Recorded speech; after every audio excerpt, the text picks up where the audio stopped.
On the plus side, though, Hollywood has been on strike for the past 4 months now, I think.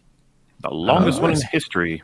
Yeah, right? so it's been since May that the writers have been on strike. So it's been a long time. But apparently, they're getting close. They're getting close to coming back, because I know we're all excited by the quality products that Hollywood writers have been putting out recently. I can read you just a little bit of this article from The Guardian, so you know it's good. Negotiators for the striking Writers Guild of America and Hollywood studios are set to meet again on Thursday to try to resolve a nearly 5-month standoff that has disrupted film and television production. The WGA and the AMPT, which represents Walt Disney, Netflix, and other media companies, held talks for the first time in about a month on Wednesday. Early on Wednesday evening, the two sides issued a joint statement saying simply that we've both met for bargaining today and we'll meet again tomorrow.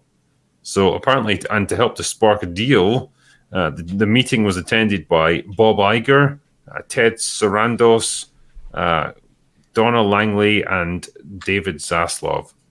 So, kind of interesting. I think the fact that they're actually having meetings again today suggests that it's been productive, because from what I'd heard, if they hadn't gotten anywhere, then they wouldn't even be meeting for further talks today. It would have just gone back to another month of stalemate.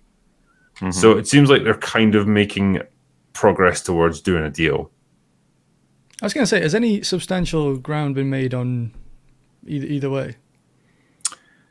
I think the big sticking point has been minimum number of writers in the writers' room.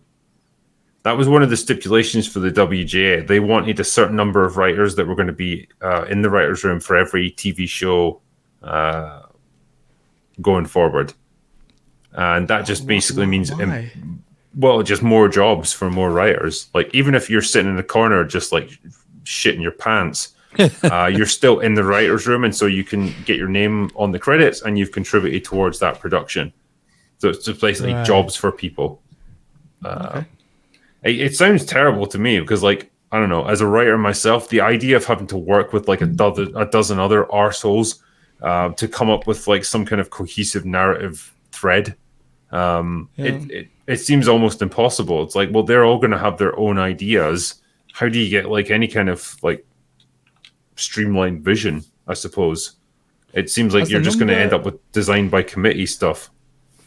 Has the number of writers ever equated to the quality of the product? Has that ever been a thing? Does it matter how many people are writing something? I think the general rule would be, unless it's comedy, like, because I can understand like you want to bounce ideas off each other and stuff with sketches and things like that. Like that perhaps makes sense. But if it's just like, say, some drama or whatever, like a TV show, a movie, the more writers you have involved, probably the less cohesive the end product's going to be, because you're going to have so many conflicting ideas. Everyone's got their thing they want to get in there. You're not going to have room for all of it. And it just seems like a terrible idea. I wonder where they're at on the AI thing. Because that's another big sticking point. Yeah. Too useful for Hollywood to give up AI, I think. I'm pretty sure the AI can put out a bunch of slop like most of those writers can. So, I mean, I've heard theories that like what they want is a system where you've got the cream of the crop in terms of human writers who are actually good at what they do, which is about 5% of like the writers in Hollywood now. They're the ones who get to keep their jobs. The AIs can like spit out a baseline script and they will polish it up, sense check it, and like make little improvements to it. That's, I think, what the studios want. The writers obviously don't want any of that. There might be loopholes too. Like, oh, we will definitely not use AI. And then it's like, you just used it here. It's like, no. This is compact AI. This is different. It's this is revised AI where we come in after the AI randomly generates something. Well, or like the AI spits out a script and it's like, well, this script was written by this hot new screenwriter, John Smith, #1.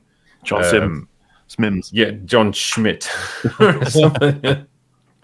You don't even have to tell them who made it. It's just like, well, he's got promise, but we need you guys to cast a critical eye on it and see if you can polish it up a little bit, make it more human, perhaps.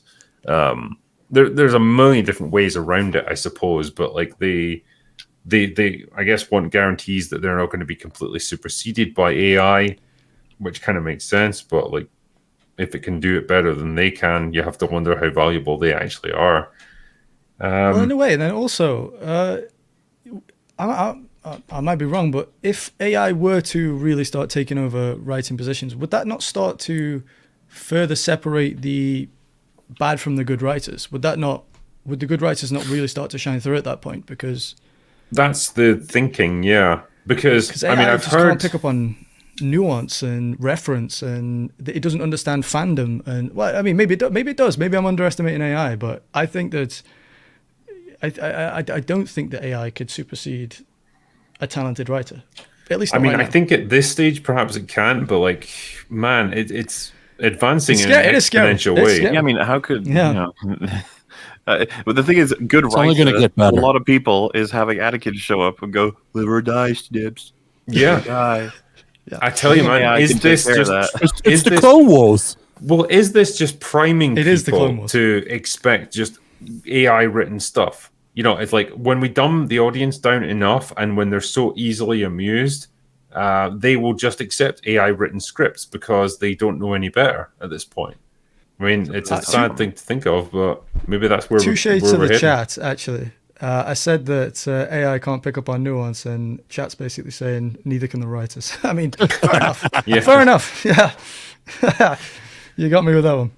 I mean, I've definitely heard people suggesting, and this is from writers who are actually in the WGA that I've spoken to, that the studios are well aware of how shit so many of the writers are now, and like how many activists masquerading as writers that they've allowed into their system, which are almost impossible to fire because you can't let them go.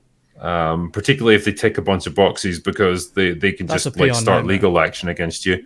But when they choose to go on strike, they essentially fire themselves voluntarily, and you have to choose to rehire them. In which case, you can just say, "No, we don't want to do that." And so the theory is that like, well, they're allowing this to drag on to weed out as many of these people as possible, and then just not rehire the ones that they don't want when they eventually come to make a new deal. That was the thing we were hearing. They're saying, "Oh, we'll starve them out." Yeah, but I think it's because they know. It's not because just out of pure greed or negotiating tactics. I mean, that'll definitely be an aspect of it, but I think as well, they understand the root problem that they've created for themselves. They understand that they have hired the wrong people, and they have forced out a lot of people who are actually good at their jobs to make way for these idiots.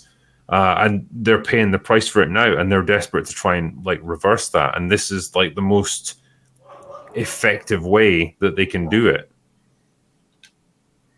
I mean, I can see it happening. I just I don't know how effective it'll ultimately be, how many of these people they'll be able to get rid of. But there's never going to be a better opportunity than this when the entire industry is shut down. You've got carte blanche to close down and kill as many projects as you want.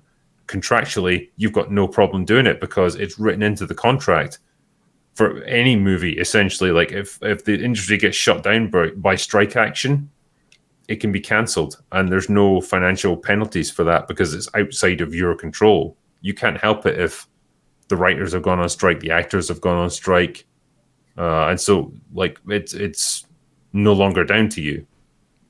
So it's a pretty good opportunity for people if they can see the problem. Well, that's what. Well, I was thinking that. Like, I'm sorry, chats, because I'm quite naive when it comes to this topic. But like, is this not the perfect time to start writing when all of the writers are just saying no, we don't want to? Like, are there not like factions of people who just say, screw the strike, I'm going to write a good show? Well, they called scabs, right? Yeah, they're scabs, and you'll get blacklisted. Yeah. Oh, right, so okay. if you try and do it, like if you're in the union, you can't do it anyway because like you're legally prevented from it. But yeah, if say you're just an up and comer who's not like part of any union or whatever, and you want to do it, like once this eventually gets resolved and the union's back on top, it's like you'll never be allowed to work again. So right. Like they were saying, you're blacklisted. So it's a tough call, I suppose, for people who want to get into that industry. You can write right now as a writer and claim you're not. Well, the only feasible or the only way to circumvent it is to just be entirely outside of that system and just say, like, oh, I'm going to do like a little independent project or whatever. And, I'm not interested in the strikes. I'm not interested in the industrial action or anything like that. I just want to do my own thing. And if it succeeds, hey, great. I'm not even taking a side.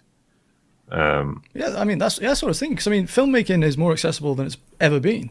Is this not the perfect time to go indie and to start making waves when no one else is?